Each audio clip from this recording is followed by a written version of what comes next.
Hey, welcome to another one of these motivational videos, and this one's about, I saw Ali Abdaal make a video the other day about how he's gone from being a full-time doctor, junior doctor, to part-time, and then now completely left medicine and become a YouTuber. And he should have done it a while ago because he was making enough money on YouTube to kind of do it. But he was explaining why it was difficult to leave the doctor title. And a lot of that was just prestige, right? And he thought that he was helping people on an individual basis. He could help more people as a doctor, kind of making him feel warm and fuzzy than he could in any other occupation, or if he fully committed to YouTube, would he be able to help as many people? And the conclusion that he came to was very interesting to me. And the way he kind of got to where he was, the way he got to his conclusion was to basically ask himself the question, what do I want my future to look like? What do I want an average week in the day of Ali, or in my case, in the day of Lewis, or in a week of Lewis? What do I want that to look like? What do I actually do? Who do I see? How do I feel during those times? And I just found it an interesting question to ask, because we always think, like, where do you want to be in 5 years? And that's fine. But this really puts into perspective the things you want in your life and the things you don't. So I'm going to give my example. The ultimate question for you is, what does this look like for you? And I'd love to see that in the comments if you can. But for me, when I think about my ideal week or month or whatever, what do I do in that week or month or day that is like an ideal world? And I guess for me, an ideal world would be, I get to do date nights with my wife like 3 times a week. That'd be amazing. I'd also like to, when my daughter's old enough, to take her to school every day, pick her up from school every day, take her to her dance practice or football classes or anything. I want to do all of that with her, and I want to go on adventures with her. So I'd love to have like maybe a monthly trip that we go on camp or something. I also noticed that when I thought about my ideal week, I wanted a lot of jiu-jitsu in there. If you hadn't followed my journey before, I started jiu-jitsu. I had an injury recently, so I haven't been going, which is a shame because my whole life's gone out of whack as a result. But jiu-jitsu featured very heavily in my thoughts about what I wanted to do. I would love to do jiu-jitsu every day. That's how much I loved jiu-jitsu. I also noticed that I really wanted to include some sort of outdoor cold therapy, whether that's, going swimming in the ocean in winter kind of thing, or jumping into a lake, or even if that's like having an ice bath fridge thing in my basement that I could just jump into every day. Some level of like adrenaline pumping, uncomfortable thing that I can do every day. Cold therapy ticks all those boxes for me. And then there would be an element of, I would like to do something during the week that's quite manly. I know martial arts is quite manly, especially with jiu-jitsu and kickboxing, for example. I'd say they're quite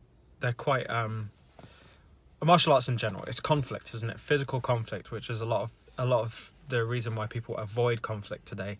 And if you'd seen my previous video about masculine energy, people are losing their masculine energy. Men are losing their masculine energy, relying too much on what women think of them. And so to combat against that, I do martial arts and I'm surrounded by very tough men to become more masculine. I'd like to be the type of guy that goes hunting, knows martial arts, just all manly stuff. It appeals to me. And it might not appeal to you, but I do urge you to kind of increase your masculine energy and watch that video, links in the description.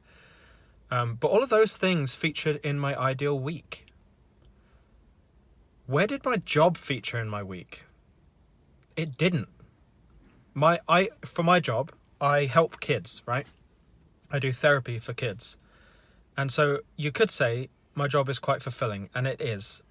I get paid accordingly, though. I don't get paid much, as most people in schools don't get paid much.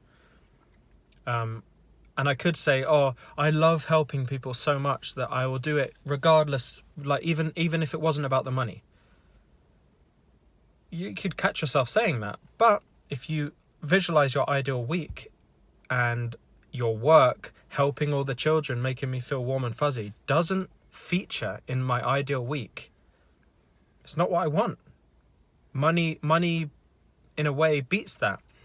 And what Ali Abdaal was talking about was his way of kind of justifying moving away from being a doctor was that, you know, if you're a doctor, you can help people on an individual basis, one by one. If you're just rich and not a doctor, you can help more people by your donations. Yep, you don't feel the warm and fuzzy feeling inside, and you can't call yourself a doctor, but if you really do want to help people, put money into the system where it would have most effect. You'll help way more people.